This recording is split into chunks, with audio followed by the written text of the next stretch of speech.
Holy shit, dude. A developer that actually communicates with its player base? Yo, Activision, you guys seeing this shit? Or how's it going, everybody? We're back here with some more XDefiant, which in the last 2 days has gotten more updates than Modern Warfare 2 has gotten in the last 3 months. For one thing, they did something with the servers. I'm not exactly sure what, but my connection has been way better since that update. And also, the devs were nice enough to just unlock every weapon for us, so now we can use pretty much whatever we want. Now, granted, it's not all sunshine and roses. The reason they unlocked everything is there's a progression bug in the game. As you can see up there, it says I'm still level 4, which is what I was in the last video, but I've actually played this game a good bit since then. It's just nothing saved. There's also a bug where your loadouts won't save, so even if I get this all set up the way that I want it, once I load into the game, I won't have any of my loadouts, and I end up having to like make it from scratch at the start of the game. Obviously, the game's still in beta. I'm assuming these things will not happen in the full release, but it still kind of kills the experience a little bit. Although all those complaints aside, I still am having a lot of fun. And real quick, while we're queuing here, make sure you leave a like if you are enjoying the video, and subscribe if you're new to the channel. Also, I just realized, isn't this map from Watch Dogs 2, or am I insane? Yeah, so here's that loadout glitch I was telling you about. Like, I just adjusted this loadout, but now it's back to the default, so now I have to like speed run throwing a class together. I've gotten pretty quick about it, but it's still annoying having to do it every single game, you know?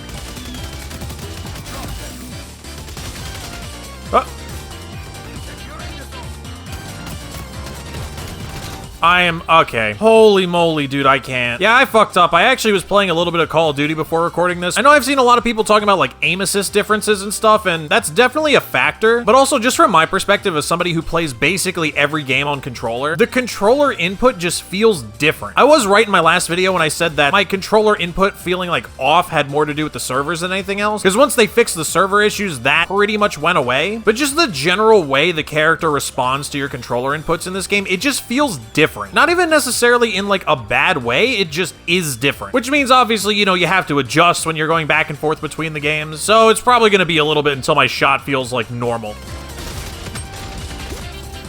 Oh my god, man. It's that last bullet, dude. I lose so many gunfights like that. I just need to like hit my shots better. I don't even know what else to say, really. Ah!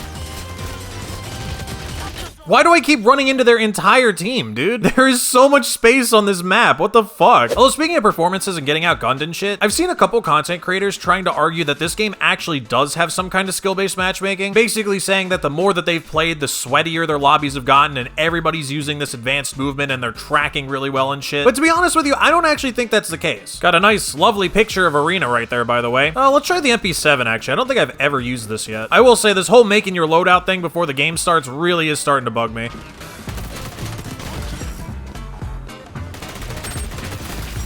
No, another one! Anyway, getting back to my other point, I don't actually think this game has skill-based matchmaking. I mean, I could be completely off base with that. It might have some kind of skill-based matchmaking. Although I will say, if they do have some kind of like minor system and the matches that I've been having are the current result, I actually don't mind that at all. Like, I would be fine with them leaving it this way. My only complaint with the matchmaking is that there have been a few instances where I run into like stacks of players, like straight up full parties of players, but my entire team is solo players, so we're like not coordinated and we're trying to play against people who are like actively communicating and playing together and, you know, shit like that. So if they could maybe adjust that somehow, like if there's a party in the game, maybe put a party on the other team or something like that. Now, as far as matches feeling sweaty, I kind of touched on this in the last video. What you have to remember about this game is it's a closed beta, right? Like, people had to go out of their way to get a code to play this game. I know there's like Twitch drops and stuff, but still, not just anyone's going to do that. Like, this game is probably completely devoid of anything that we would consider a casual player base. But yeah, I think we should reserve judgment on the lobbies until the full game comes out, because I do believe it's going to be free to play. So that alone is going to attract a base of players that are, you know, not going to be nearly as sweaty. They're not going to be as on point with like strategies and map movement and loadouts and shit. They're just going to be, you know, casually enjoying a game or two here and there. So yeah, games are probably going to feel pretty sweaty right now. But again, like I said, you know, I think it's more a function of the current player base than the actual like matchmaking algorithm or anything like that. We'll see how this goes once all the free to play people pick it up.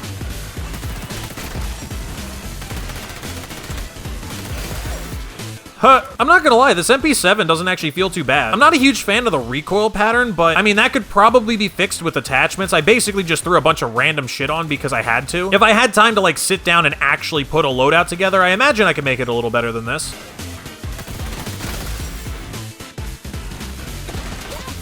What? He wasn't even facing me. I slide canceled around him. Yeah, that's what I was saying about the servers right there. It is much better than it was previously, but it's still not like perfect by any means. You still get shot around corners all the time. There's instances like that where I slide canceled around that guy and he somehow managed to kill me. To be honest, that's probably what just happened on that guy's screen too. Like, that dude probably has absolutely no idea how he died. I'm not gonna lie, I know we lost, but I actually really do like this map. This arena map's very fun. Although this is another thing I don't understand. I thought they weren't gonna be breaking up the lobbies after games, but it seems like they are. I don't know if this is just a beta thing or if this is how the game's gonna be, but yeah, like, I'm in a completely different lobby now. I don't know why. Also, I'm not gonna lie, it really is starting to get on my nerves that I have to do this basically every single game. Because, like, the thing is, I want to be able to try all these different weapons, but, you know, it's hard to assess all, like, the different attachments and shit when I'm trying to put it together as fast as possible so I'm not missing match time. But yeah, as far as, like, the disbanding lobbies go, I've talked about this with my Call of Duty videos when I've been talking about skill-based matchmaking and stuff. I know part of the point of skill-based matchmaking is to make sure, like, you know, lower skilled players aren't just getting into lobby after lobby where they can't compete at all and they're just getting shit on over and over again by players that are way, way better than them. Like, I understand that that's the point, but my point is that static lobbies kind of fix that problem.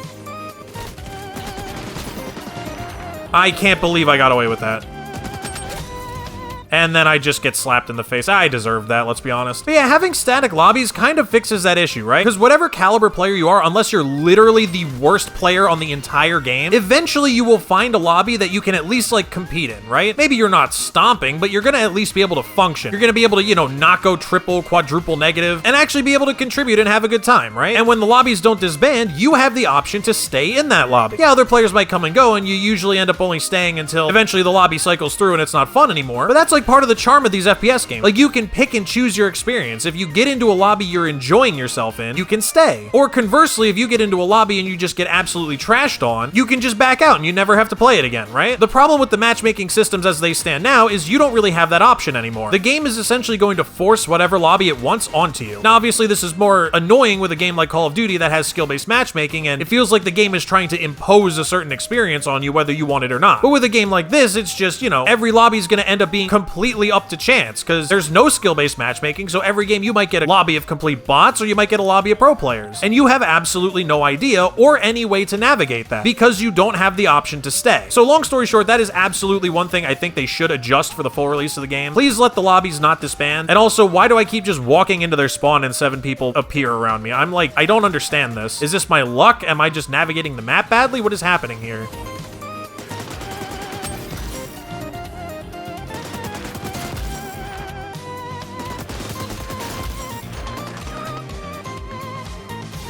Oh, no, he's over there.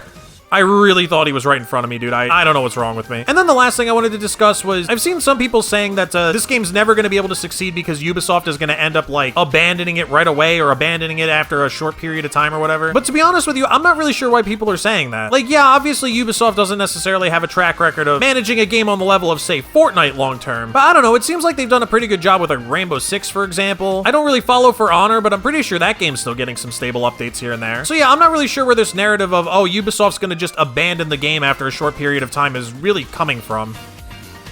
I don't understand how I don't kill that guy, by the way. That is... Huh? How the fuck did we both die?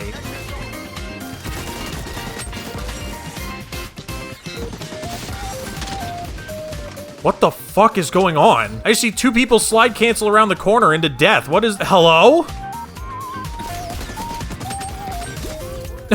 He tried to sweat on me with the movement and it fucked his aim up. That's funny.